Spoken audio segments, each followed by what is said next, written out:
Buenas tardes, ¿se escucha?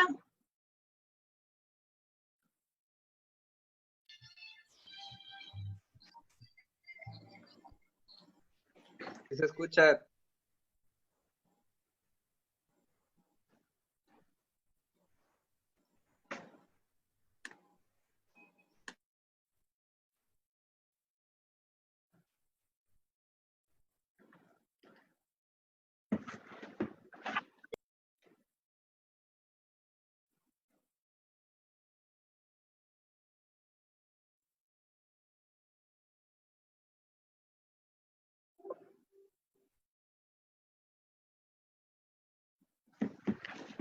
Bueno, buenas tardes compañeros y compañeras. Mi nombre es Coradana de Rosas Alcaraz, residente de segundo año de Medicina Interna, y el día de hoy, siendo las 5 de la tarde, pues damos inicio con el tema programado para el día de hoy, cetoacidosis diabética y estado hiperosmolar.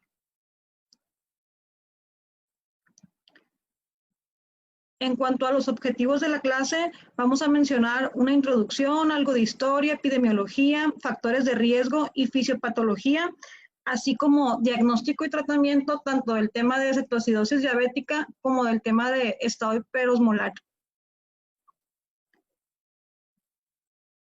Como bien sabemos, pues existen dos complicaciones agudas en la diabetes, la hipoglucemia y la hiperglucemia, ambas encontradas en pacientes hospitalizados y asociados con resultados adversos que llegan a incluir la muerte. En las clases anteriores se han definido a la hipoglucemia y a la hiperglucemia. Se definió la hipoglucemia como niveles de glucosa menor a 70, que a su vez la podíamos clasificar en 3 niveles, y a la hiperglucemia se definió en pacientes hospitalizados como niveles de glucosa sérica superiores a 140 miligramos sobre decilitro. En esta plática, por cuestiones de tiempo, nos vamos a enfocar solamente en las complicaciones hiperglucémicas en pacientes adultos con diabetes mellitus, siendo pues las dos principales, la cetoacidosis diabética y el estado hiperglucémico hiperosmolar. Conformada la cetoacidosis diabética por una triada de hiperglucemia incontrolada, acidosis metabólica y un aumento de las concentraciones de cetonas, y al estado hiperglucémico hiperosmolar conformado por una hiperglucemia más severa, una hiperosmolaridad, una deshidratación y asimismo encontrándose ausencia o ligera presencia de cetonas. Ambos trastornos pues van a ser resultados de la combinación de una deficiencia tanto absoluta como relativa de insulina y a un aumento de las hormonas contrarreguladoras. Iniciando con el programa, pues el primer tema es cetoacidosis diabética. A manera de introducción, diremos que la cetoacidosis diabética es la emergencia hiperglucémica aguda más frecuente en personas con diabetes mellitus, siendo el diagnóstico y el manejo temprano primordiales para esta patología, los cuales pues sin un tratamiento óptimo tienen todavía una alta morbilidad y mortalidad. Por otra parte, pues es importante también mencionar el hecho de que esta patología puede ser prevenible por medio de educar a los pacientes o por medio de mantener los protocolos dirigidos al mantenimiento de la terapia con insulina.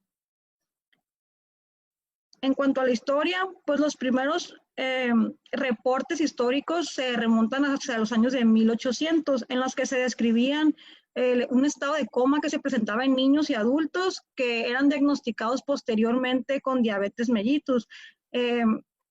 Estos pacientes pues tenían muy mal pronóstico, desarrollaban rápidamente un estado de coma y una muerte segura.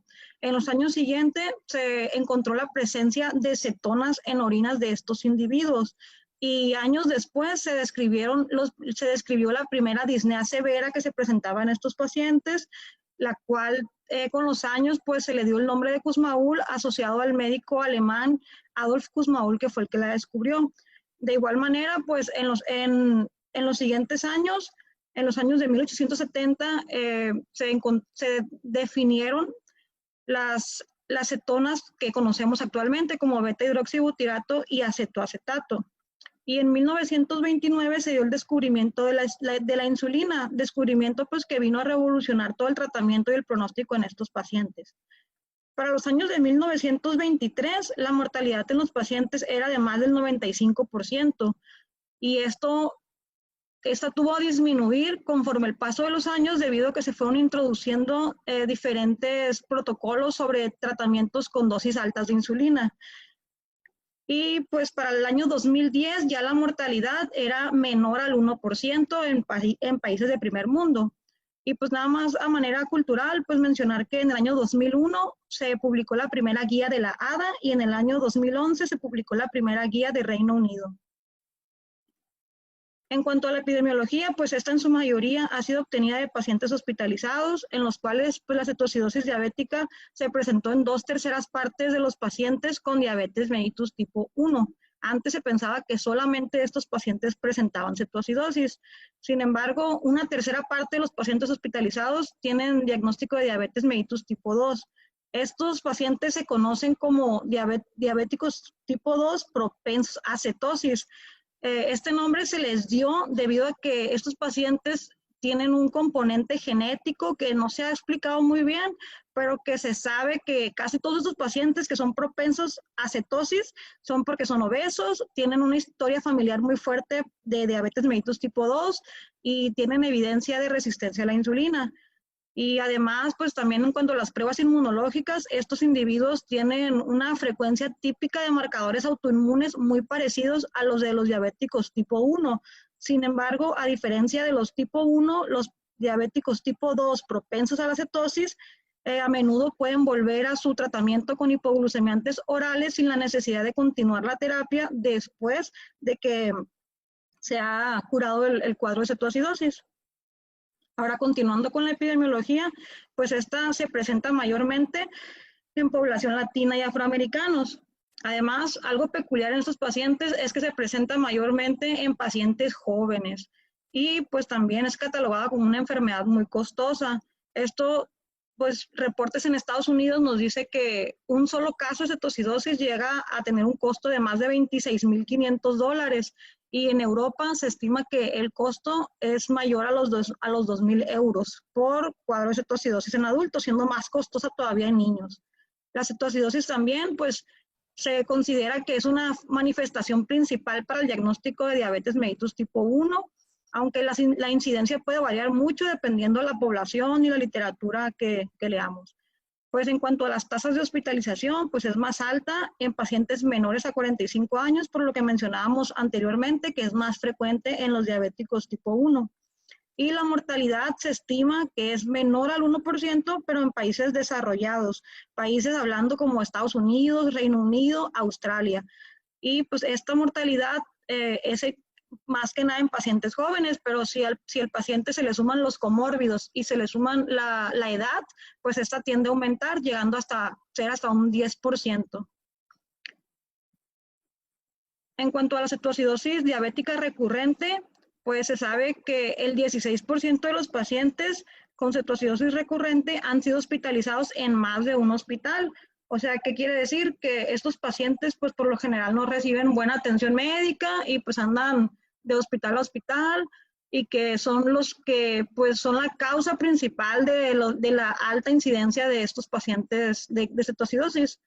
Estos pacientes pues se caracterizan por tener problemas de comportamiento, problemas sociales o psicológicos, además de protocolos socioeconómicos, de problemas, socioeconómicos muy bajos, ya que pues muchas veces no son capaces de pagarse una buena atención médica. Y por esto mismo ha llevado que en ciertas regiones, por ejemplo, como en África, en donde pues hay mucha pobreza, se haya informado una tasa de mortalidad que llega hasta del 26 hasta un 40% de mortalidad en estos pacientes. Entre los factores de riesgo, pues por lo general casi siempre podemos identificar al menos un evento precipitante en pacientes con cetoacidosis diabética. En cuanto a los factores desencadenantes, pues siguen siendo las infecciones las causas más frecuentes de cetoacidosis diabética, particularmente infecciones del tracto urinario, gastrointestinal y de vías respiratorias. Otros factores de riesgo, pues son las situaciones de estrés, como un infarto agudo al miocardio, un accidente cerebrovascular, sepsis, pancreatitis e incluso traumatismos nos pueden llevar a un cuadro de cetoacidosis. Algunos medicamentos que pueden desencadenar estos cuadros son pues los fármacos SGLT2, de los cuales vamos a hablar un poco más adelante, por su asociación con la cetoacidosis euglucémica. Otros fármacos asociados son los corticoides, las tiazidas, fármacos como la dobutamina y la adrenalina, antipsicóticos típicos, atípicos e incluso la pentamidina.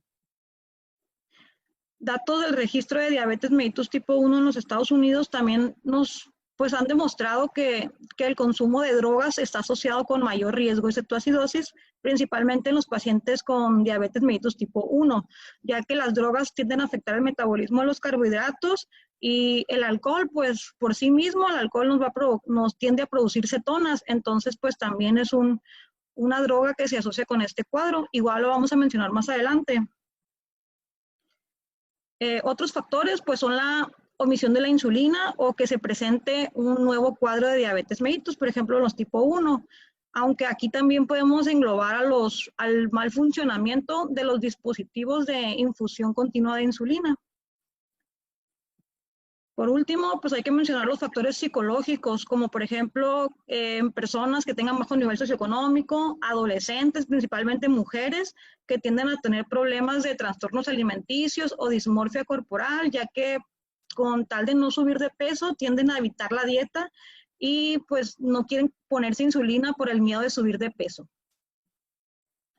Ahora sí, entrando a la fisiopatología, pues la cetoacidosis ocurre cuando hay una deficiencia de insulina, casi siempre pues una deficiencia absoluta o en caso de que haya una enfermedad aguda en el momento. Y va a ser por medio de 3 procesos que se va a mantener esta hiperglucemia. ¿Cuáles son? Pues es la gluconeogénesis, glucogenólisis y la utilización alterada de la glucosa, la cual va a mantener la hiperglucemia sostenida.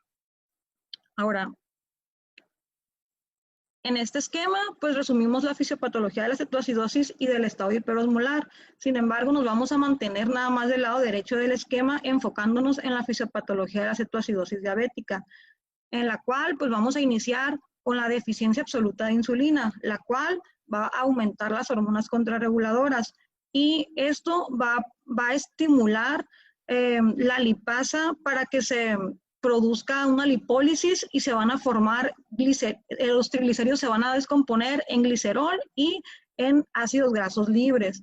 Estos ácidos grasos libres pues son aquí los precursores de las cetonas, ya que en el hígado estos ácidos grasos libres van a ser oxidados a cetoácidos y estos van a ser sometidos a beta oxidación y se va a formar acetilcoenzima A, la cual sabemos que pues tiene que entrar al ciclo de Krebs. Sin embargo, como va a haber mucho exceso de acetilcoenzima A, pues esta que sobre se va a acumular en 3 moléculas para formar al beta-hidroxi beta-metilglutarilcoenzima A, que a su vez pues va a formar acetoacetato y acetilcoenzima A. El acetoacetato pues ya va a ser una acetona en este cuadro, pero el acetoacetato además se puede reducir todavía más para formar el beta-hidroxibutirato. Y así es como se forman las 2 cetonas principales en la cetoacidosis. Además, la acumulación de estas cetonas pues van a conducir a que haya una acidosis de tipo metabólica con brecha aniónica alta y el aumento de las hormonas contrarreguladoras va a también estimular a los macrófagos para producir citocinas inflamatorias y van a provocar también una disfunción endotelial. Por lo que por medio de los 3 mecanismos que mencionamos, que es la gluconeogénesis, glucogenólisis y utilización de la glucosa periférica, se va a mantener la hiperglucemia. Y esta hiperglucemia, pues a manera compensatoria el cuerpo va a producir una glucosuria, pero pues esta glucosuria nos va a llevar a que haya una mayor pérdida de agua y electrolitos y deshidratación e incluso llegar hasta el deterioro de la función renal. Entonces, pues esta es más o menos la fisiopatología en el cuadro de la cetoacidosis diabética.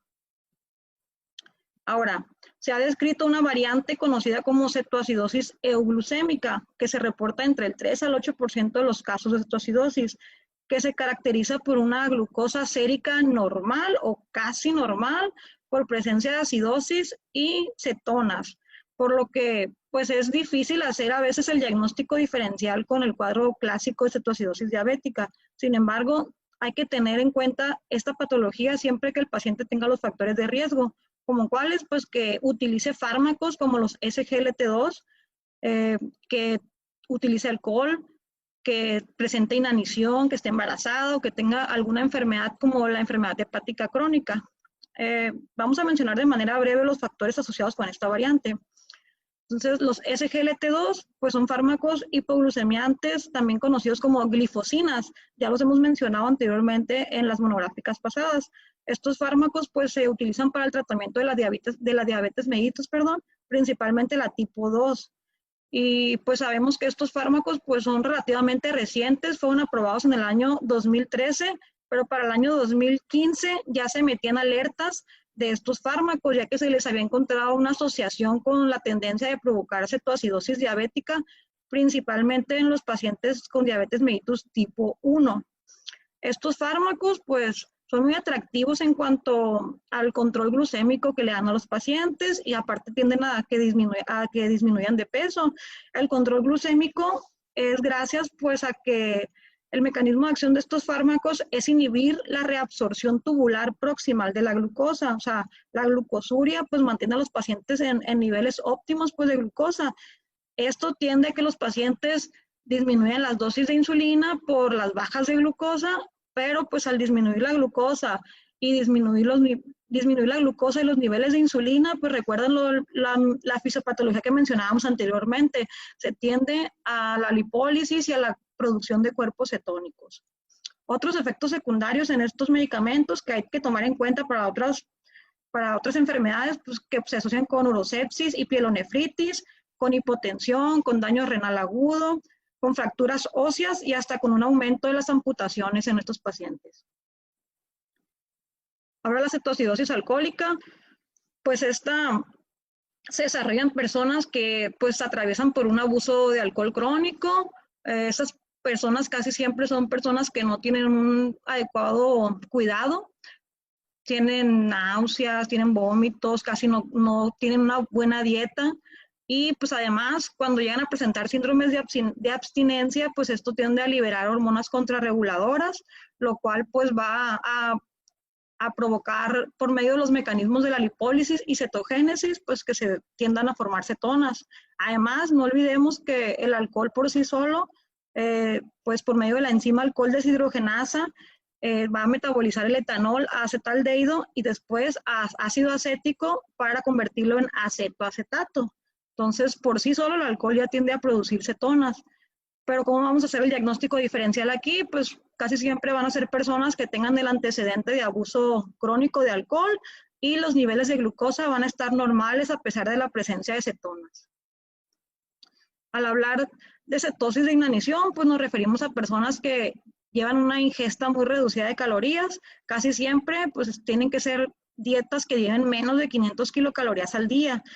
Y pues esto, pues con casi ninguna ingesta de carbohidrato, ¿no? Esto, al disminuir tanto las calorías, se va a producir una lipólisis y una cetogénesis, por lo que estos pacientes, aunque no sean diabéticos, llegan a producir niveles tan altos de beta-hidroxibutirato como de 5 a 6 milimoles por litro. Entonces, normalmente una persona sana que esté comiendo tiene concentraciones de beta-hidroxibutirato entre menores a 0.3. Y estos pacientes con el puro ayuno o que se estén muriendo de hambre literalmente pueden producir cetonas tan altas. Ahora, en cuanto a lo anterior comentado, pues se debe llevar a cabo una serie de medidas para prevenir la aparición de cetoacidosis euglucémica. Por ejemplo, pues hay que suspenderles los fármacos SGLT2 cuando los estén utilizando durante al menos 24 horas o 5 días antes si el paciente se va a hacer un procedimiento o si el paciente va a ser hospitalizado por alguna infección o por alguna patología diferente. Entonces hay que educar a los pacientes también en cuanto a que tienen que llevar una buena hidratación y que pues eviten la ingesta de alcohol, así como educarlos sobre la presencia de síntomas que los pudieran alarmar. En cuanto a las guías más recientes de la ADA y Reino Unido, también han informado que incluso en los países de primer mundo, como en Reino Unido, los pacientes que tienen factor de riesgo de producir este tipo de cetoacidosis llevan un monitoreo de sus cetonas en casa, pero pues eso es todavía ya en Reino Unido. Ahora, continuando con el desarrollo del tema, pasamos al diagnóstico, el cual pues mencionamos anteriormente que era muy importante. El diagnóstico lo vamos a llevar a cabo por medio de una historia clínica bien detallada. Acá vamos a buscar en la historia clínica, pues, factores de riesgo, comórbidos, el historial de la diabetes, qué tratamientos previos ha llevado, qué tratamientos lleva, y búsqueda intencionada de síntomas de hiperglucemia.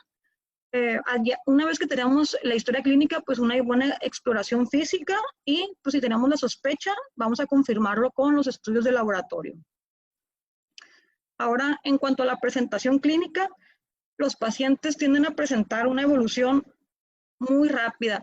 Esto es lo que nos hace casi siempre la diferencia con el estado hiperosmolar. Estos pacientes en 24 horas pueden desarrollar, en menos de 24 horas pueden desarrollar el cuadro de cetoacidosis y pues pueden presentar algunos o todos los síntomas de hiperglucemia que conocemos como poliuria, polidipsia, pérdida de peso, polifagia, etcétera. Además pueden presentar la respiración de Kussmaul, que pues es característica con un olor afrutado, ¿no? En cuanto a los síntomas neurológicos, pues hay que evaluar el estado de alerta. Los pacientes con cetoacidosis, hasta un 20% de los pacientes presentan deterioro neurológico, que puede ser desde cefalea, que tenga síntomas de focalización, que haya convulsionado o esté en estupor hasta el grado de llegar a un estado de coma. En cuanto a los síntomas digestivos o gastrointestinales, pues pueden ser como náuseas, vómitos, anorexia, pero hay que tomar mucho en cuenta cuando existe la presencia de dolor abdominal, ya que este dolor abdominal se presenta hasta en el 60% de los casos de cetoacidosis, y el dolor abdominal de la cetoacidosis incluso es un diagnóstico diferencial, del abdomen agudo. El dolor abdominal pues se asocia con la gravedad de la acidosis metabólica. No se relaciona tanto con la deshidratación ni nada de eso, sino más con la acidosis metabólica. Y entre las posibles causas de dolor abdominal, pues incluye el retraso del vaciamiento gástrico, un hilio inducido por acidosis metabólica o pues alteraciones electrolíticas. Se deben de buscar otras causas de dolor abdominal como pancreatitis. En caso de que el paciente ya le hayamos dado tratamiento y ese dolor abdominal no mejore, pues hay que pensar en otra causa. O si persiste el dolor abdominal y la acidez no es tan severa, pues hay que también pensar en que pudiera ser de otro origen ese dolor abdominal. En cuanto a la exploración física, pues como cualquier exploración física, desde cabeza a pies, ver el estado neurológico, pupilas, ver las mucosas que estén bien hidratadas, hay que buscar datos de deshidratación, hay que auscultar al paciente, ver que no tenga algún crépito, que descubramos que trae una neumonía y descartar un proceso neumónico, ver el abdomen y pues en cuanto a extremidades, pulso, llenado capilar. En estos pacientes, pues lo más característico que vamos a encontrar, pues el olor afrutado, que los datos de deshidratación, de hipovolemia, y pues hay que tomar los signos vitales también muy importante en estos pacientes. Ahora, en cuanto a los estudios diagnósticos, pues se deben de realizar desde el ingreso, como con cualquier paciente, en cuanto llega a urgencias o hospitalización, pues hay que realizarle los laboratorios que siempre realizamos a los pacientes: química sanguínea completa, electrolitos, biometría hemática, hay que realizarle una gasometría arterial o venosa, dependiendo nuestro criterio. Si requiere una gasometría arterial porque vemos que presenta dificultad respiratoria, pues hay que realizarla, si no, una venosa también sirve. Hay que realizar el examen de orina. Y de preferencia, pues si podemos realizarle un electro y rayos X desde el momento que ingresan también. En cuanto a los otros estudios que vamos a pedir, pues ya eso va a depender de, por ejemplo, si el paciente tiene sintomatología de algo coronario, pues ya le vamos a agregar a los estudios pues enzimas cardíacas, porque hay que tratar también el desencadenante de la enfermedad. Si el paciente pues trae, no sé, pues una infección de vías urinarias, pues hay que pedir un urocultivo. Si pensamos en algo abdominal como una pancreatitis, pues amilasa, lipasa, ya eso lo vamos a ir agregando, pero pues de un inicio esos son los laboratorios que nos van a servir para dar pauta con el diagnóstico y el tratamiento. Ahora, en cuanto a la evaluación de las cetonas, pues existen dos pruebas que nos ayudan con la medición de estas, que es la reacción de nitroprusiato o prueba de nitroprusiato, que puede ser en orina o en sangre, y la medición directa de la beta-hidroxibutirato en sangre capilar. La prueba de nitroprusiato pues es la más común, es fácil de realizar, se puede realizar por un técnico, por cualquier persona, pero tiene unos inconvenientes, que nada más mide el acetoacetato, y pues el acetoacetato es una cetona que se encuentra solamente entre el 15 al 40% de las concentraciones totales de cetonas. O sea, si nada más le hacemos esta prueba a los pacientes, podemos subestimar la gravedad de la cetonemia. Entonces, además puede tener falsos tanto negativos como falsos positivos. Por ejemplo, un falso positivo nos los puede dar una persona que tenga un antecedente de utilizar captopril o que use valproato. Esos, como tienen un componente sulfidrilo, tienden a dar falsos positivos con la prueba de nitroprusiato. En cambio, un falso negativo, pues si las tiras están caducadas, que puede pasar en cualquier hospital, o que no se han almacenado correctamente, pues se pierden los reactivos, entonces nos pueden dar falsos negativos. Por eso, la Sociedad Británica, en sus últimas revisiones, pues desaconseja el uso de la prueba de nitroprusiato y ellos recomiendan que se utilice la medición directa de beta-hidroxibutirato, que es la acetona pues más importante, y esta debe ser en sangre. Esta, además del diagnóstico, nos va a ayudar a guiar la respuesta al tratamiento, ya que si vemos que la beta-hidroxibutirato tiende a disminuir, quiere decir que el tratamiento está correcto. Si no disminuye, pues hay que ajustar el tratamiento. Pero pues no todos los hospitales tienen los niveles de beta-hidroxibutirato. Así que, pues, ¿qué se puede hacer en caso de que no contemos con esta prueba? Pues Reino Unido nos dice que se puede utilizar los niveles séricos de bicarbonato, ya que el beta-hidroxibutirato y los niveles de bicarbonato tienen una buena correlación. Se dice que de 15 a 18 milimoles sobre litro de bicarbonato corresponden a más o menos entre 3 y 4.4 milimoles sobre litro de beta-hidroxibutirato. Entonces, si no tenemos esta prueba, podemos utilizar los niveles de bicarbonato. Ahora, en cuanto a los criterios diagnósticos, pues hemos mencionado mucho que es una triada de hiperglucemia, presencia de cetonas y acidosis. La ADA y la Sociedad Británica de Reino Unido están de acuerdo en que tienen que estar estas tres para que se pueda pues, dar el diagnóstico de cetoacidosis. Sin embargo, difieren un poco ambas en cuanto a algunos niveles. Por ejemplo, difieren un poco en cuanto a los niveles de glucosa y en cuanto a los niveles de bicarbonato, además de que la ADA clasifica a la cetoacidosis en 3 niveles de acuerdo a la severidad, basándose en los niveles del pH y en el estado neurológico. Sin embargo, pues no todos están de acuerdo con esta clasificación, ya que pues existe el inconveniente de que no se correlacione el nivel de acidez con el estado de conciencia. No sé si les ha tocado tener pacientes hospitalizados que tengan un pH así superácido de 6.9, por ejemplo, y estén conscientes, todavía alerta. En cambio, que si tienen otro con un pH más alto, pues ya está casi en coma, pues el paciente. Entonces, esta variedad que no se ha podido todavía, pues realmente como poner en la clasificación, hace que no todos estén de acuerdo. Pero igual para fines diagnósticos se pueden utilizar las 2 guías, tanto la ADA como la Sociedad Británica. Con lo anterior, de los criterios de la ADA, decíamos que podemos clasificar la cetoacidosis en leve, moderada y severa, pero existen otros marcadores de gravedad que nos pueden indicar cuando una cetoacidosis es severa. Estos marcadores pues incluyen cetonas que sean mayores a 6 milimoles sobre litros, que el pH sea menor a 7, que al momento del ingreso el paciente presente una hipocalemia, que tenga una presión sistólica menor a 90, que haya una frecuencia cardíaca mayor a 100 o menos de 60, que la saturación de oxígeno sea menor a 92 y que pues, la escala de Glasgow tenga menos de 12 puntos. Además, se tienen que tomar en cuenta que si el paciente presenta una infección grave o que no se pueda dar el tratamiento en el lugar en donde está el paciente, pues hay que referirlo a la unidad de cuidados intensivos. Y siempre que un paciente requiera apoyo de oxígeno o que se tenga que asegurar la vía aérea, es un paciente que es candidato para irse a la unidad de cuidados intensivos. En cuanto a los diagnósticos diferenciales, pues no toda la cetoacidosis es cetoacidosis diabética.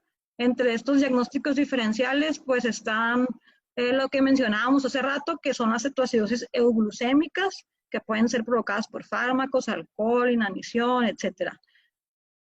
También debemos distinguir otras causas de acidosis metabólica que tengan un anion gap elevado, por ejemplo, una acidosis láctica, que el paciente haya ingerido salicilatos o que haya ingerido, por ejemplo, etilenglicol.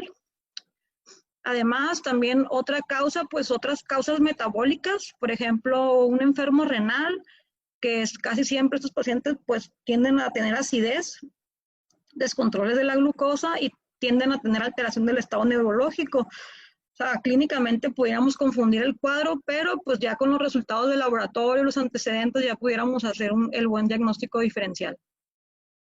Ahora entrando al tratamiento. El tratamiento pues se basa en la terapia con insulina, reemplazo de líquidos y electrolitos, que son las tres piedras angulares, y el objetivo de ellos pues es la principal, revertir la acidemia, restaurar el volumen circulatorio y pues llevar a los niveles de glucosa en sangre más o menos a un rango permitido. Ahorita vamos a mencionarlo. Antes de entrar con el tratamiento así de lleno, vamos a mencionar primero que nada el monitoreo, ya que el monitoreo de nuestros pacientes es el que nos va a dar la pauta para ajustar el tratamiento. Entonces, pues consideré que era importante antes de entrar al tratamiento lo de la monitorización. El monitoreo pues debe incluir signos vitales, presión arterial, pulso, frecuencia respiratoria, control de líquidos. El paciente debe tener un monitoreo constante. Además, los niveles de glucosa deben de tomarse por lo menos cada hora. Se tienen que realizar electrolitos, sodio, potasio y cloro por lo menos, química sanguínea completa. Estos laboratorios deben de ser entre cada 2 a cada 4 horas, dependiendo de la gravedad del paciente y de si tiene o no en el momento pues algún desequilibrio hidroelectrolítico grave. La gasometría venosa o arterial, pues hay que realizarla cada 2 horas también. Y muy importante, que a veces olvidamos, es el control del estado neurológico. Este debe de ser cada hora.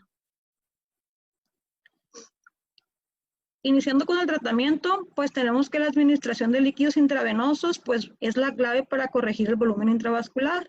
Este pues va a mejorar la perfusión renal, va a disminuir la resistencia a la insulina y pues nos va a ayudar en un principio con estos pacientes, pero pues existen muchas dudas sobre el tratamiento con corrección de volumen. Por ejemplo, siempre se pregunta uno cuál es la solución ideal para utilizar, ¿no? Pues aquí la ADA y Reino Unido, las dos están de acuerdo en que la solución salina al 0.9% es la solución ideal para iniciar con los líquidos. Ideal, pero para iniciar, ¿no? Con los líquidos. Sí hay estudios en los que se han comparado solución salina, por ejemplo, al 0.9% con Ringer lactato. Sin embargo, pues no se ha encontrado diferencia en cuanto al tiempo de resolución del cuadro de cetoacidosis. Aunque sí se ha visto que, por ejemplo, con Ringer lactato se tiende a durar más tiempo la hiperglucemia en los pacientes. En cambio, la salina del 0.9% se ha asociado en algunos casos con la producción de una acidosis metabólica hiperclorémica. Pues esto no ha afectado la mortalidad en los pacientes, pero sí se ha visto que se ha asociado con el retraso en cuanto a la conversión de insulina intravenosa, por ejemplo, a pasar al paciente ya a insulina subcutánea con los criterios de resolución. Así que, pues es como, hay controversias, pero la ADA recomienda la solución salina y Reino Unido también de manera inicial.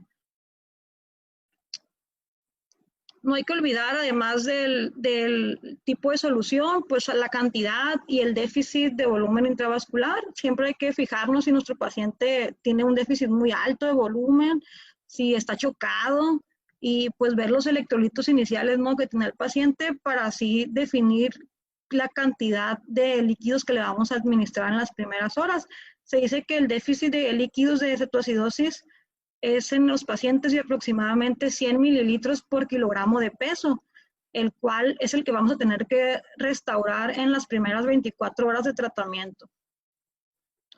Ahora, como mencionamos anteriormente, pues la solución salina al 0.9% es la inicial, es con la que vamos a empezar, pero la tasa de infusión es la que va a variar. Puede ir, algunas literaturas dicen que desde 500, otras nos dicen que empecemos con 1000, pero esto va a variar de acuerdo al déficit de volumen intravascular que tenga el paciente. Por ejemplo, si el paciente pues está chocado o es muy grave el déficit que tiene, pues vamos a iniciar con 1000 mililitros por hora carga. Si el déficit es leve a moderado, pues vamos a reducir esa infusión a 250, 500 mililitros por hora. Ahora, la ADA nos recomienda que una vez que ya dimos la terapia inicial de líquidos en base al sodio corregido, vamos a cambiar de soluciones o seguir con la misma. Por ejemplo, si tenemos un sodio corregido normal o alto, pues vamos a tener que cambiar de solución. Vamos a seguir con una solución al medio molar, una solución salina al 0.45%. Y si el sodio es bajo, pues sí podemos continuar con la solución salina al 0.9% o pues también podemos agregar solución Harman. En cuanto a Reino Unido nos dice que podemos continuar con solución salina al 0.9%, ¿no? Pero la ADA sí hace esta aclaración por el temor de la acidosis metabólica hiperclorémica. Ahora, ¿qué pasa cuando llegamos a 200 miligramos sobre decilitro de glucosa o menos?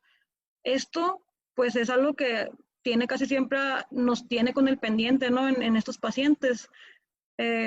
Casi siempre vamos a llegar a tener cifras más bajas de estas antes de que el paciente haya resuelto la cetosis, por lo que pues no podemos suspender la infusión de insulina. Así que, pues, ¿qué podemos hacer? Agregarle solución glucosada al 5 o al 10%, es lo que nos dice la ADA. ¿Cuánto? Pues vamos a continuar con la infusión que tenía el paciente de 250 a 500 mililitros hora. Por otra parte, pues Reino Unido nos dice que ellos inician con la solución dextrosa al 10% con un umbral más alto, mayor de 250, por ejemplo. Pero, pues, para fines prácticos, la ADA nos dice que con menos de 200 ya iniciamos la glucosada. Con el tiempo, pues, se han hecho muchos estudios sobre cuál es la mejor manera de corregir los líquidos y cómo reponer los líquidos.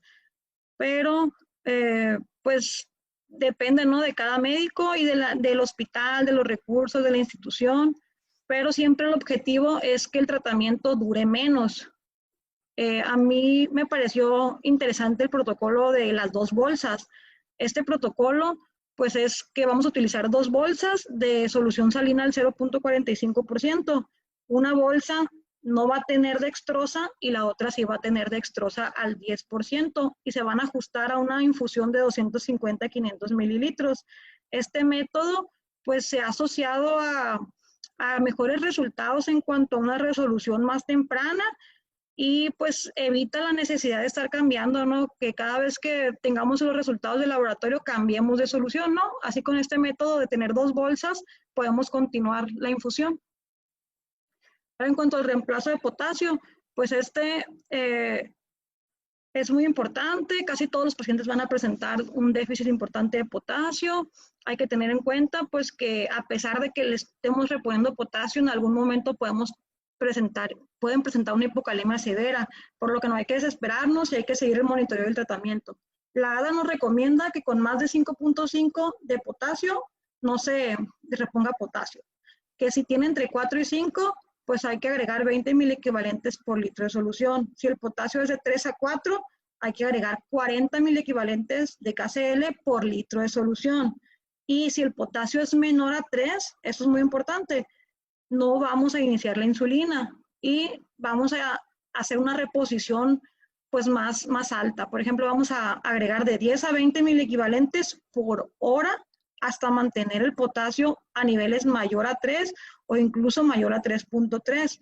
Luego, después de que hayamos subido las cifras de potasio mayor a 3, pues ya podemos regresar a los protocolos que mencionábamos, pero es importante no olvidar que con esta cifra no podemos empezar la insulina.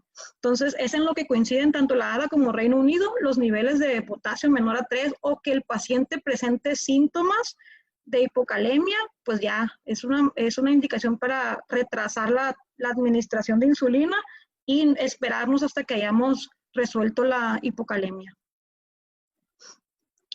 En cuanto a otras reposiciones que existen, pues está la del fosfato, Y el bicarbonato, el fosfato, pues es un electrolito que no se repone así estrictamente, pero la ADA nos llega a recomendar una reposición de fosfato cuando este sea menor a 1 o 1.5 o que presenten síntomas de una hipofosfatemia severa, por ejemplo, que haya disfunción cardíaca o que haya depresión respiratoria. Y siempre que estemos reponiendo fosfato, pues hay que estarlo monitorizando, ¿no? Este electrolito. Y en caso de que no se reponga fosfato, hay que ser más estrictos en la vigilancia, porque es ahí cuando nos puede dar la sorpresa y pues irse a una hipofosfatemia severa y presentar síntomas. Reino Unido pues no recomienda la verdad la reposición de electrolito a menos que tenga síntomas muy severos. En cuanto al bicarbonato, pues ninguna de las dos, ni la ADA ni Reino Unido recomiendan poner bicarbonato, pues ya que no se ha visto que ni mejora el tiempo de la resolución bioquímica, ni la duración de hospitalización, ni la mortalidad. Sin embargo, la ADA recomienda que se administre bicarbonato solo en caso de que haya un pH menor a 6.9 o que, bueno, menor a 6.9 y la reposición es de 100 mil equivalentes para 2 horas. Ahora, pues continuando con el tratamiento, tenemos a la terapia con insulina, la cual pues es el tratamiento de elección a la cetoacidosis. Esta pues nos va a ayudar a reducir las concentraciones de glucosa y reducir la lipólisis para resolver la cetogénesis. Sin embargo, pues no hay que olvidar ciertas cuestiones antes de iniciar el tratamiento con insulina. Lo primero es que antes de iniciar tratamiento con insulina, hay que olvidarnos de todo lo que habíamos visto la clase pasada sobre los protocolos de mantener ciertas cifras de glucosa y cómo utilizar la glucosa. Para la cetoacidosis se llevan protocolos específicamente diseñados para las patologías de cetoacidosis diabética. Entonces, pues hay que recordar siempre que no la vamos a iniciar si no hemos administrado los líquidos y si no hemos corregido los electrolitos, como lo mencionábamos hace rato, el potasio. En cuanto a qué tipo de insulina utilizar, pues se puede utilizar tanto la insulina regular como los análogos de insulina. Los dos son efectivos, las dos se recomiendan, pero va a depender del médico, de la institución de cuál tengan, o por ejemplo, si pues queremos ser más cuidadosos con los costos, por ejemplo, pues casi siempre se prefiere en instituciones la insulina regular porque es más barata, pero las dos son igual de efectivas.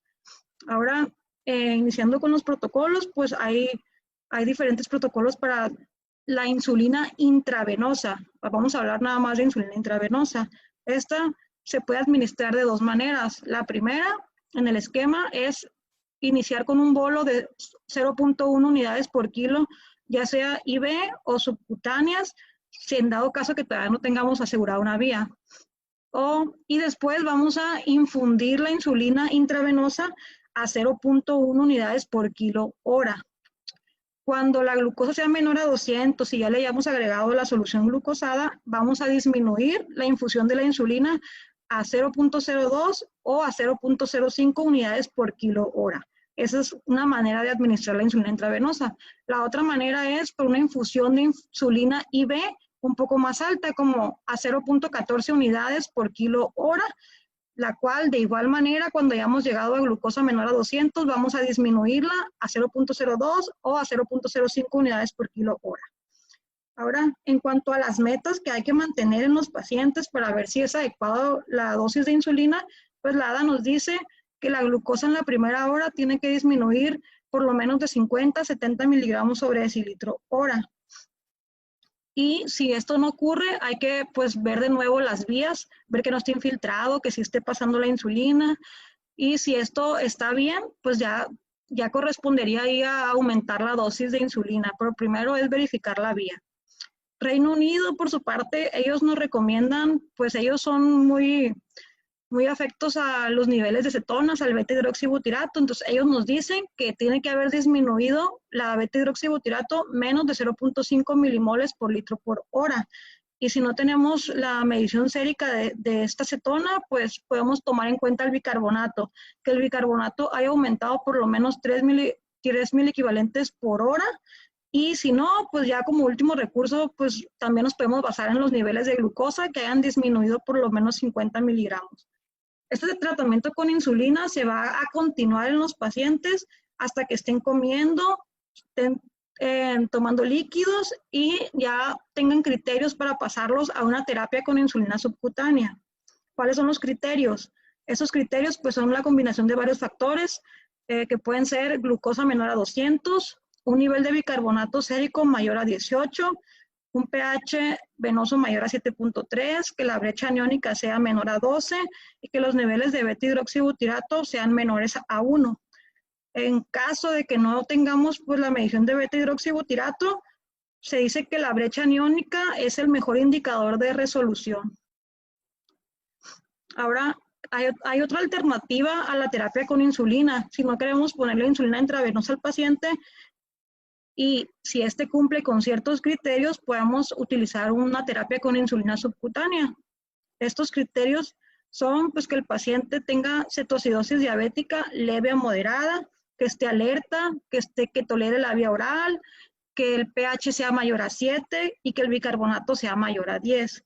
Si el paciente cumple con todo esto, pues podemos iniciar algún esquema con insulina subcutánea. Por ejemplo, está el con insulina Lispro, en el cual vamos a tener un bolo de 0.3 unidades por kilo al inicio, seguido de 0.1 unidades por kilo cada 1 a 2 horas, y vamos a reducir después, cuando se haya llegado a la meta de glucosa menor a 200, a 0.05 unidades por kilo hasta que se resuelva la cetoacidosis. Y está el otro esquema, que es el de insulina regular, que podemos iniciarlo con un bolo de 0.1 unidades por kilo al inicio, seguido de 0.1 unidades a 0.2 unidades por kilo cada 1 a 2 horas, y reducirlo cuando lleguemos a menos de 200 de glucosa a 0.05 de insulina, siempre y cuando se haya resuelto la cetoacidosis. Existen protocolos recientes que han salido, esto debido a la pandemia de COVID-19, surgieron con la necesidad pues de que los pacientes con insulina intravenosa tienen que tener un control muy estrecho. Entonces estos protocolos permiten que sea más limitado, ¿no?, el contacto con el paciente. Estos protocolos son protocolos europeos y pues son el protocolo de Montefiore, el protocolo de Mount Sinai COVID-19 y el protocolo de diabetes de Reino Unido. Estos protocolos pues no han sido aprobados formalmente, no sabemos bien su seguridad y eficacia, pero son algunos protocolos que se han utilizado en la pandemia. Ahora, pues la terapia de mantenimiento con insulina. Como ya mencionamos, cuando el paciente tenga criterios de resolución bioquímica completa, que esté comiendo, que esté bebiendo líquidos y haya estado tratado con insulina subcutánea, intravenosa, pues llega el momento en que lo podemos pasar a una insulina subcutánea. Esto, si el paciente no utilizaba insulina previamente, pues podemos iniciarle una dosis de insulina de 0.5 a 0.6 unidades por kilo día. Y si el paciente ya utilizaba insulina, le vamos a reanudar su régimen de insulina subcutánea que él tenía. Importante mencionar que cuando vamos a iniciar la insulina subcutánea, nos tenemos que esperar al menos 2 horas para suspender la infusión de insulina. Esto por miedo a que haya un rebote, no una hiperglucemia de rebote. Ahora la insulina basal, pues esta se puede administrar desde el momento que llega el paciente o se puede dar junto con la acción rápida o la infusión. Se pueden utilizar las insulinas prolongadas como la glargina o de acción intermedia NPH.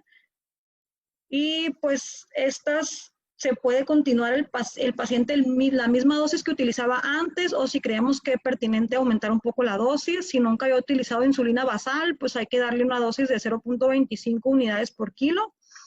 Esto de iniciarle la insulina basal durante el tratamiento, pues se ha asociado a menos hiperglucemia de rebote. Ahora la cápsula cultural.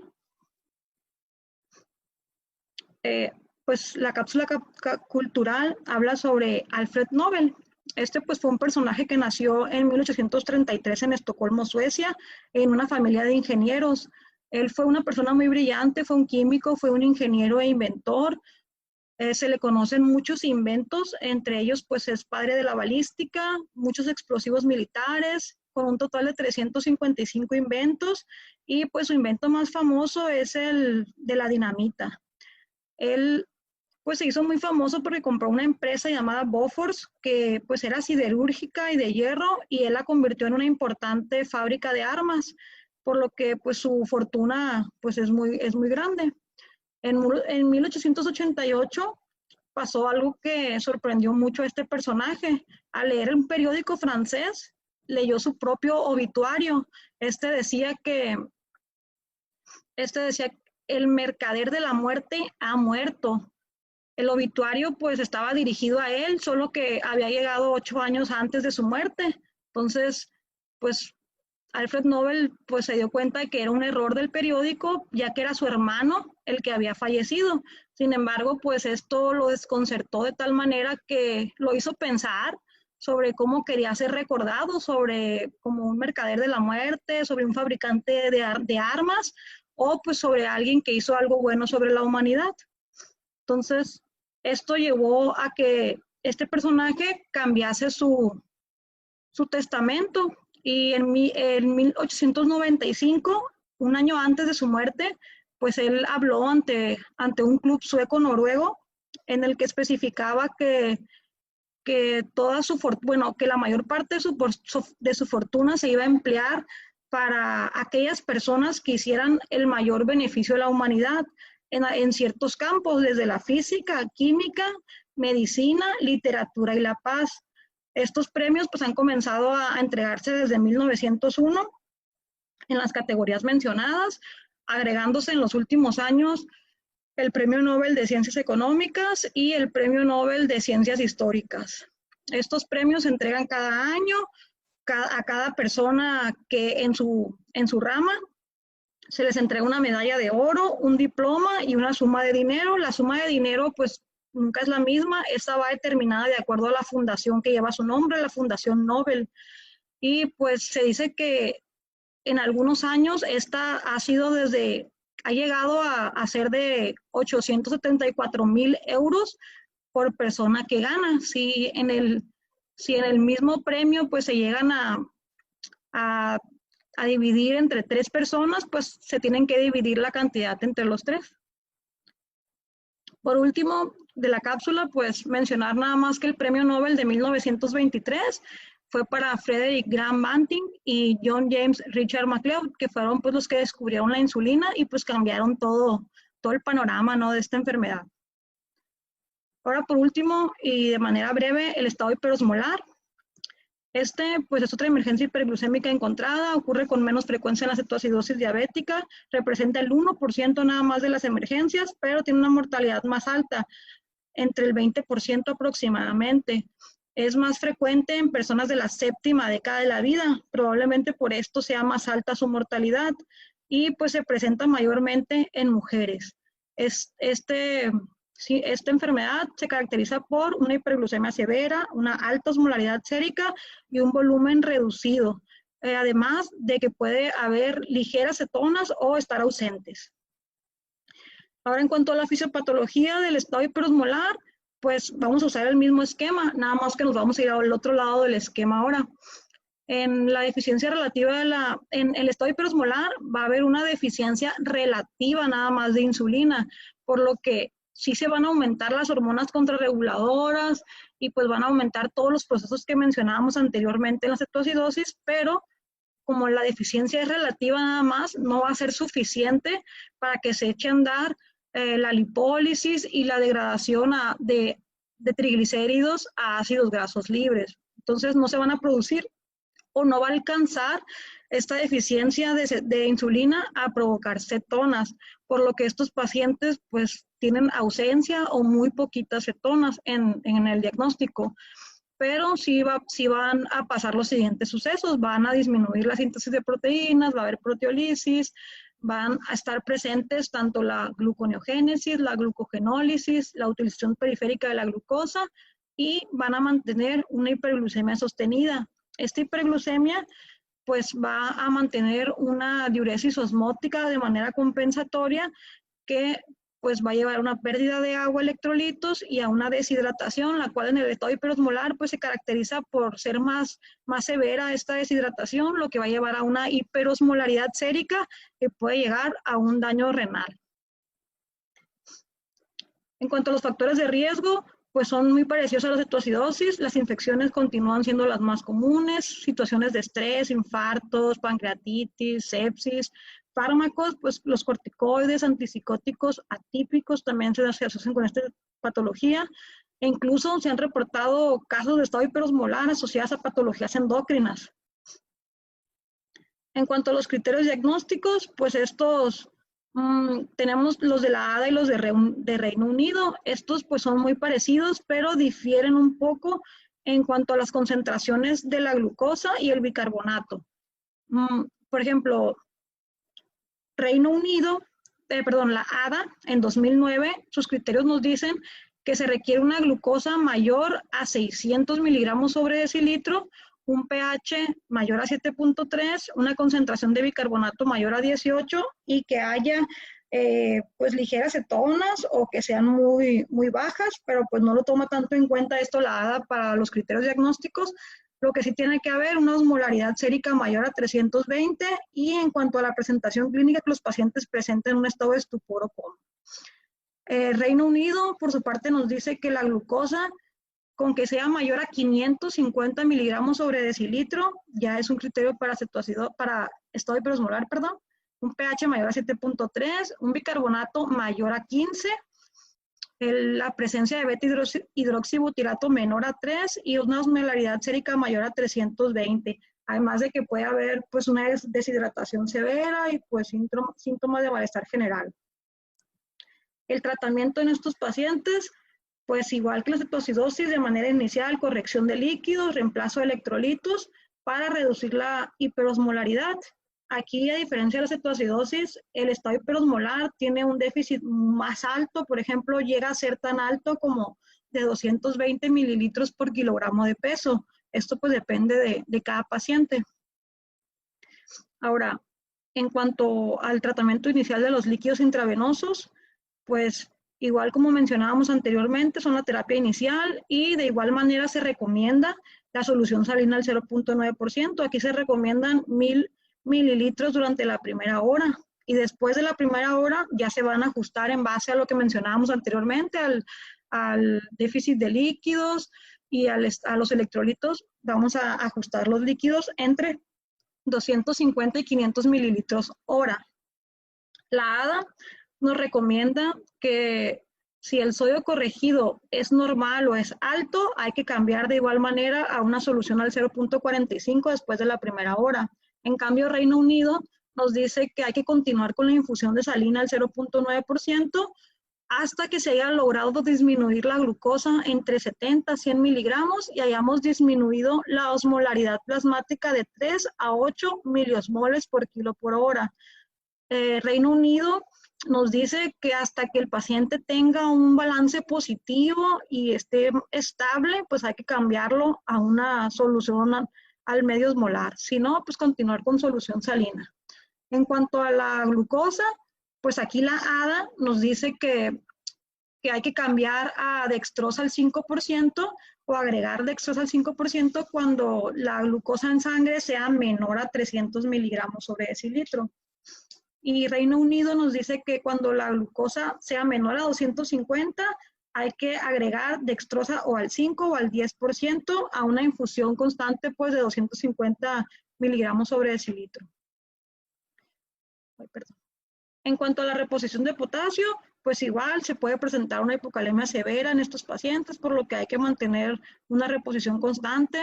La ADA nos dice que de 20 a 30 miliequivalentes de potasio en cada litro de infusión, siempre y cuando este sea menor a 5.2. Y Reino Unido nos dice que 40 miliequivalentes de potasio en cada litro de solución cuando este sea menor a 5.5 y siempre y cuando el paciente pues esté orinando, ¿no?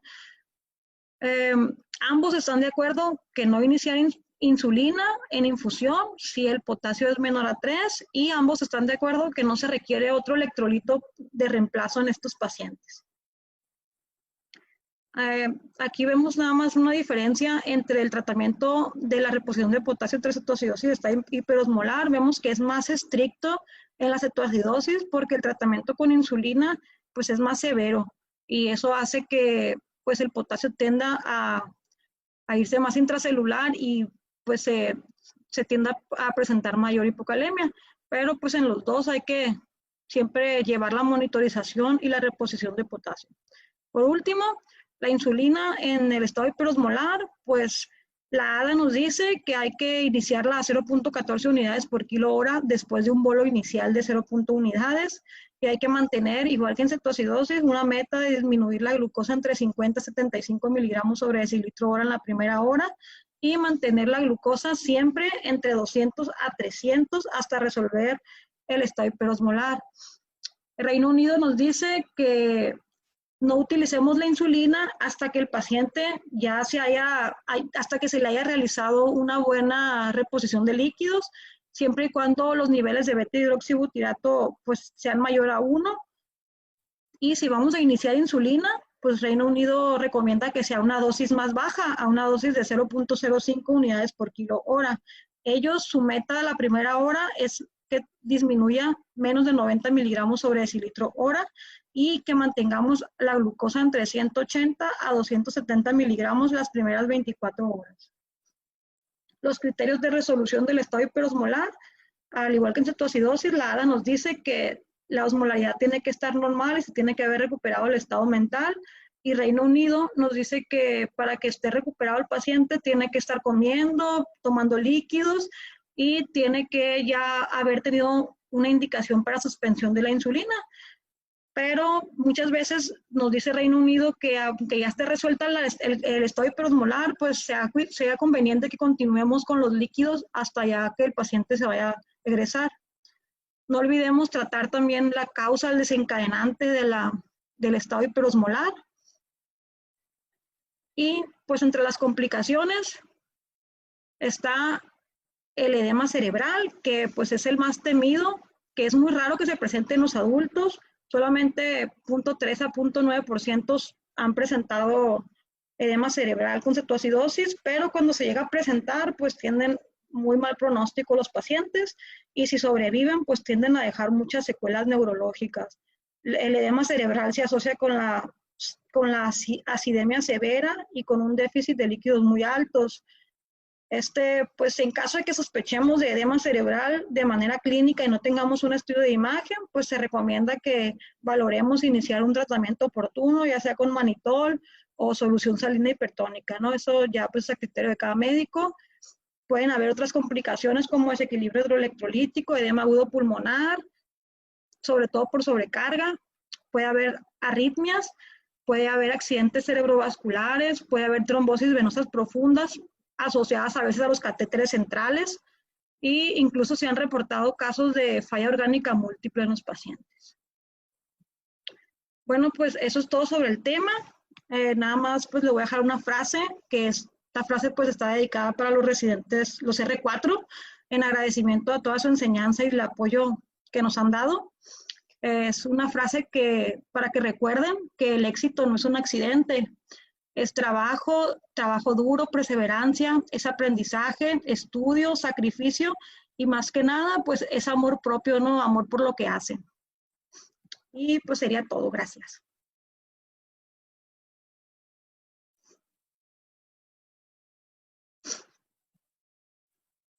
No sé si tengan preguntas.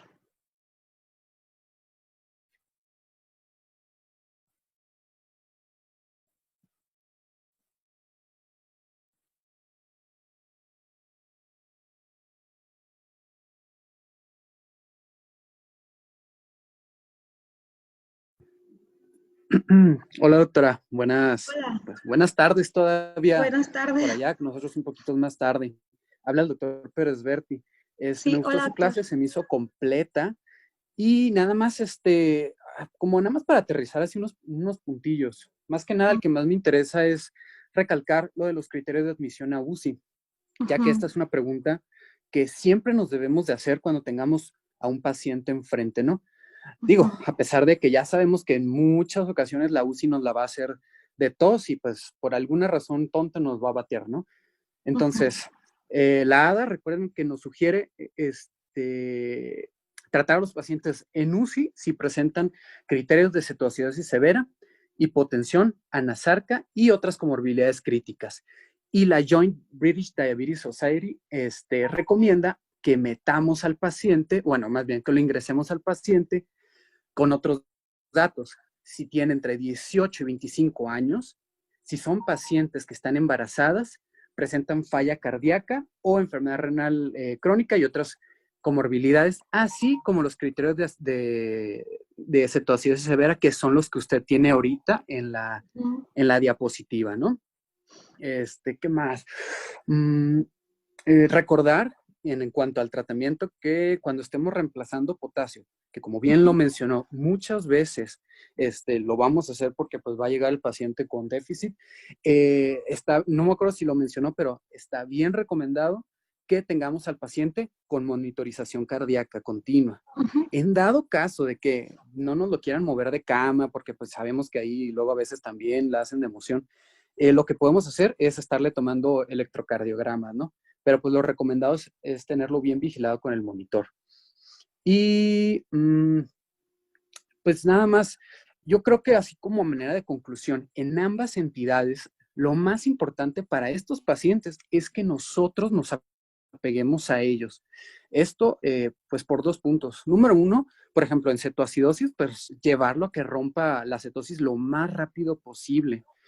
Y número 2, para evitar complicaciones. Por ejemplo, una hipocalcemia o hipoglucemia, que estoy seguro que a varios se nos ha ido algún paciente que de tener 500 tiene 20, ¿no? Y fue por alguna razón que no estuvimos ahí pegados con el paciente. Entonces, pues muy buena clase, doctora. Muchísimas gracias. Muchas gracias, doctor.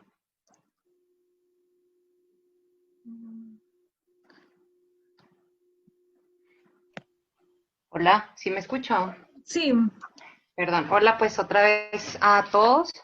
Pues yo creo que no hay mucho más que agregar ya. Nada más quisiera también, como comentó el doctor Pérez Berti, pues felicitarlo, la verdad. Siento que con 1 hora de tiempo mencionó un chorro de puntitos importantes que yo te estaba como escribiendo, ¿no? Así que espero que toque esto y todos los tocó. Entonces me parece que estuvo muy completa su clase para el tiempo que tuvo. Y pues sin haber tanto que agregar, nada más quisiera hacerles un poquito de hincapié en lo de los SGLT2, como ya hablamos las clases pasadas, Sí. ¿no? Recuerden, súper importante, el tiempo en el que lo debemos de suspender depende del SGLT2, si es canaglifosina, apaglifosina, pero lo más importante es que sea de 48 a 72 horas. Si no se puede, pues ni hablar, ¿no? Hay que recordar que estos fármacos, como nos bajan la glucosa, nos aumentan la insulina, perdón, nos disminuyen los requerimientos de insulina, no se secreta tanto y empiezan a actuar las hormonas contrarreguladoras como el glucagón, ¿no? Y eso hace que sean más propensos a la cetosis. Ojo, eso no significa que sean malos, realmente como me imagino que ya están viendo, tienen muchos beneficios a nivel cardiovascular, a nivel renal, es lo de hoy, ¿no? Básicamente yo creo que ya deben de estar allá en el cuadro básico y va a haber momentos en los que hay diagnósticos diferenciales muy difíciles, ¿no? Por ejemplo, con los pacientes con enfermedad renal crónica, que yo creo que es como que hay el miedo de todos, ¿no? De que pueden tener también acidosis metabólica, pueden tener descontrol glucémico. Recientemente me tocó un caso de un paciente que tenía una acidosis severa, tenía una lesión renal aguda KIN3, entonces sí estaba un poquito difícil hacer el diferencial. Le medimos cetonas en sangre, eso con los glucómetros, y que ahorita les platico un poquito de eso, y estaban en 4.8. Hay que recordar que el punto de corte que nos marcan es 3 a 3.8, pero el paciente tenía 72 horas en ayuno. Como usted excelentemente mencionó, si un paciente está en ayuno, puedes tener 5 o 6 milimoles sobre litro, ¿no? Entonces, si tienen mi recomendación totalmente personal, 0 nivel de evidencia, es iniciarle la bomba, ¿no? O sea, si no sabemos si es por otros factores o si realmente tiene el nombre de una cetoacidosis diabética, inicienle la bomba, obviamente estando pegados a ellos. ¿Por qué? Porque si no es una cetoacidosis va a romper rápido, ¿no? Es mucho más criticable, creo yo, no iniciárselas que iniciárselas. Y pues recordar que las cetonas en orina pues tienen más valor predictivo negativo que positivo, ¿no? Y pues nada más. No sé si hay alguna duda, algún otro comentario de alguien más. Vi que preguntaron que a cuánto se calculan los líquidos en un paciente con enfermedad renal. De hecho, yo había agregado algo de enfermedad renal, pero por cuestiones de tiempo, pues lo tuve que quitar. Aquí tengo, por ejemplo, unas diapos que no pude presentar sobre cómo hacemos el diagnóstico, por ejemplo, en un paciente con enfermedad renal. Son un poco diferentes los criterios y pues los líquidos en los pacientes depende si va a usar, si está en hemodiálisis o no, y se manejan a base de cargas. Estos pacientes no se les deja una infusión de líquidos, se manejan con puras cargas de 14 a 14 mililitros por kilo hora, dependiendo de cómo estén los niveles de sodio, salina al 0.9 o al medio molar. Sí, y de hecho, por ejemplo, ya sé que es la clásica, ¿no? Pero se tiene que individualizar. En una cetoacidosis diabética en un paciente normal, ¿no? Con función renal normal, pues tú esperas que el paciente esté hipovolémico, ¿no? Es por eso que se hace mucho énfasis en la reanimación hídrica. Pero a lo mejor si es un paciente que está anúrico, que es un paciente con enfermedad renal avanzada, pues no necesariamente va a estar hipovolémico, entonces no es necesario el manejo hídrico tan agresivo. ¿Por qué? Porque ellos no van a tener una cetonuria que los lleva a una hipovolemia, ¿no? Entonces no hay que casarnos nada más con la idea de que, ay, le tengo que meter líquidos porque es una cetoacidosis, ¿no? Hay que valorar también la volemia de nuestro paciente y también la anatremia. Acuérdense que hay que corregir el sodio y todo eso, ¿no? Para ver cuál es la anatremia real de los pacientes. Y, de lo de la medición de cetonas en sangre, pues sí, no, realmente no estamos muy familiarizados con medirlo. En ningún hospital del IMSS lo miden, todos realmente son iguales, algunos más grandes que otros, pero todos son iguales. Lo que yo les podría recomendar es que a lo mejor por guardia o así, si les gusta esto, ¿no? Se compren un glucómetro que mida cetonas, o sea, el freestyle me parece cuesta como 600 pesos y las tiras pues cuestan, las de glucosa 250 por 25 tiras, es más o menos lo que cuestan todas, y las de cetonas cuestan aproximadamente 350 por 10 tiras. Pueden parecer muy poquitas, pero realmente se usan o se utilizan o aconsejables en casos donde el diagnóstico diferencial esté un poquito difícil, ¿no? Que el paciente esté anúrico y no le podamos tomar el ego para ver si tiene cetonas, ¿no? Clásico que estás como que esperando a que salga el ego para ver si hay cetonuria o no y empezar a trabajar. Entonces, pues esa sería mi recomendación, ¿no? No es tan difícil de conseguir como creeríamos, ¿no? Y pues nada más. Pues muchas gracias, doctora. No sé si hay alguna otra pregunta.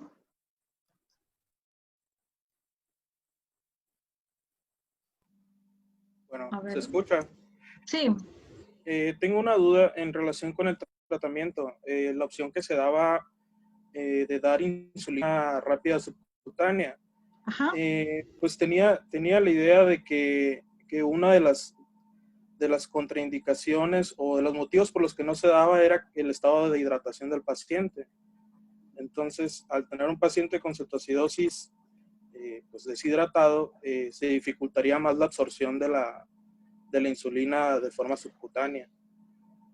Entonces, no sé qué tan viable sea utilizar esta estrategia.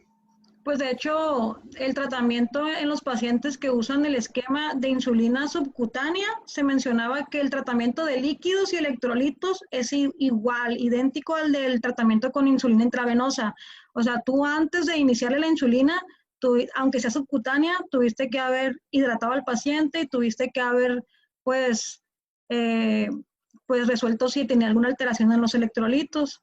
Entonces, se supone que el tratamiento tienen muy parecidos los beneficios, que es una buena opción, siempre y cuando sea en pacientes con cetoacidosis leve a moderada, ¿no? Si ya es una cetoacidosis severa, si ya tiene criterios de severidad, pues no se puede utilizar este esquema de insulina subcutánea. Y sí, algo que me faltó mencionar en cuanto al tratamiento de insulina subcutánea, es que si tú a la primera hora ves que el paciente no está mejorando, puedes cambiarle el esquema de insulina subcutáneo a un esquema de insulina intravenoso, pues. O sea, si tú ves que el paciente no está mejorando, lo puedes cambiar rápidamente a un esquema de insulina intravenoso. Pero, pues, el tratamiento de los líquidos y electrolitos es prácticamente idéntico que al de insulina intravenosa. Es lo que yo había leído. No sé si haya algo más por parte de los doctores de endocrino. No, pues realmente son pacientes muy selectos a los o que tienes que estar muy seguro de que va a funcionar, ¿no? Entonces, si ves que no tiene buena turgencia, como la turgencia axilar y todo, pues no te arriesgas, mejor dásela intravenosa, ¿no? Y de lo que preguntaba el doctor Maya, pues realmente no, de que subirle la infusión de la solución glucosada. Realmente si nosotros tenemos ese aporte de glucosa, aunque no es tanto en un litro de glucosada, teóricamente el paciente tiene que estar un poquito estable. Lo que podemos hacer en esos casos sería dejar la insulina en una dosis mínima, o sea, como nos marca el algoritmo, ya nada más en una fase de sostén para que no se nos vaya muy para abajo sin romper la cetosis, aunque realmente a mí al menos nunca me ha tocado esa situación, no sé si a alguno de ustedes sí.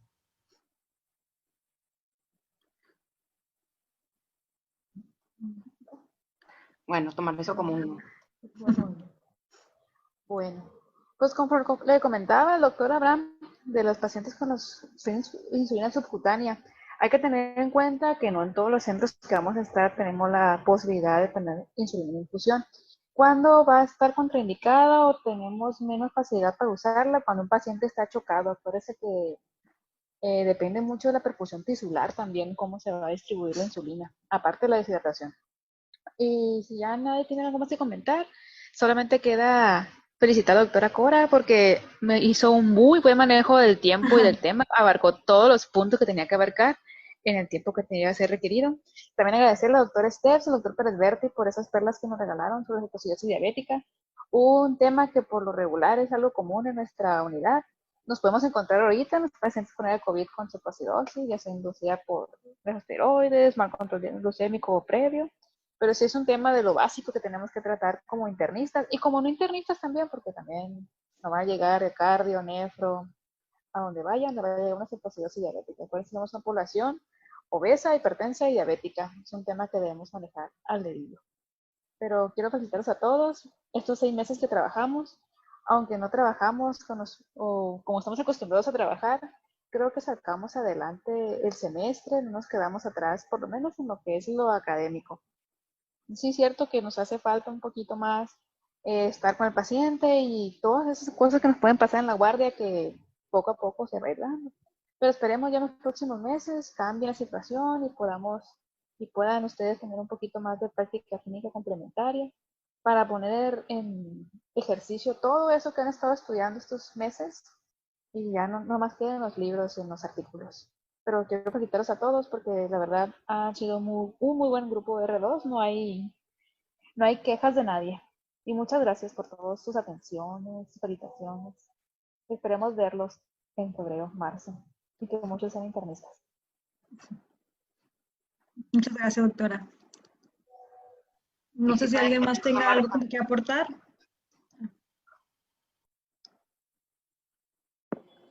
Doctora, buenas tardes. Yo nada más tengo una duda, que de hecho ninguna de las guías lo mencionan tal cual, que es cuando por error humano se puede decir que se bajó la glucosa abajo de 100. Digamos que vamos a checar la glucosa del paciente y nos sale un 70, un 60, ¿no? A veces. Y seguimos con la infusión de insulina y el paciente en realidad pues todavía no ha roto la cetosis o no tiene criterios de romper, de resolución. ¿Qué se puede hacer aparte de, obviamente, disminuir la bomba de infusión? ¿Se aumenta la solución glucosada o cuál sería el paso a seguir?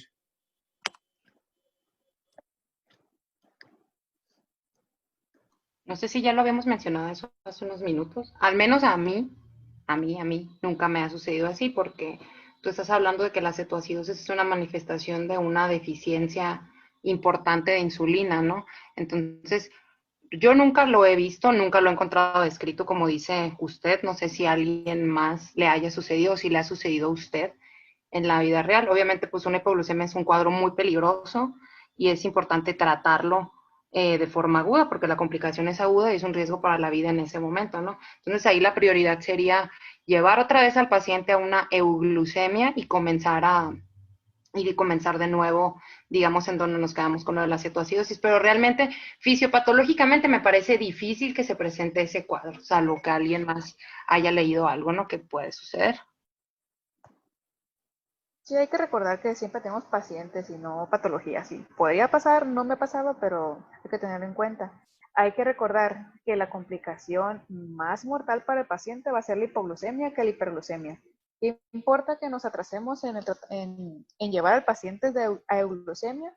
Pero recuerden que la hipoglucemia puede llegar a ser mortal o discapacitante en los pacientes. Hay que evitarla en lo mayor posible, aunque nos tome más tiempo corregir y llevar al paciente a euglucemia. Hola, buenas tardes. Ay. Pues con respecto con lo que están comentando ahorita y la fisiopatología de la enfermedad, pues desde los 80 ya que se utilizan los protocolos de insulina pues, de baja dosis para el tratamiento de la cetoacidosis diabética, pues cuando se ha estudiado a estos pacientes se observa que la cantidad de insulina que se necesita para disminuir la lipólisis y por lo tanto la formación de cuerpos cetónicos es un décimo con respecto a la que se necesita para disminuir la glucosa en respecto a la gluconeogénesis. Entonces, pues sí, en eso yo creo que pues es lo que complementa lo que acaban de decir, que pues es difícil que pase por lo fisiopatológico. De hecho, para un poco con lo que pregunta Maya, yo leí algo de que los de la guía de Reino Unido, incluso cuando tienen a los pacientes con disminución de glucosa menor a 250, ellos nada más le agregan la solución dextrosa al paciente, pues no, ni siquiera le disminuyen la bomba de insulina a la mitad como recomienda la ADA. Entonces o sea, si ni siquiera disminuyendo la bomba de infusión tienden a hacer hipoglucemias tan severas, pues es difícil, yo creo que pase, a menos que de plano no estés con el paciente.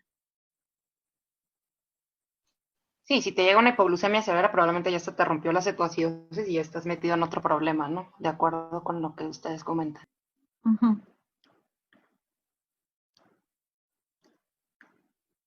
¿Alguna otra duda?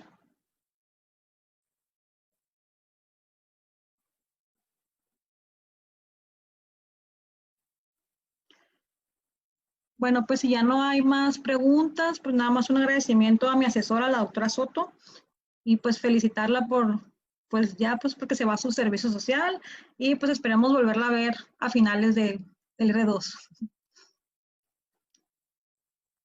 Bueno, gracias. Bye. Bye.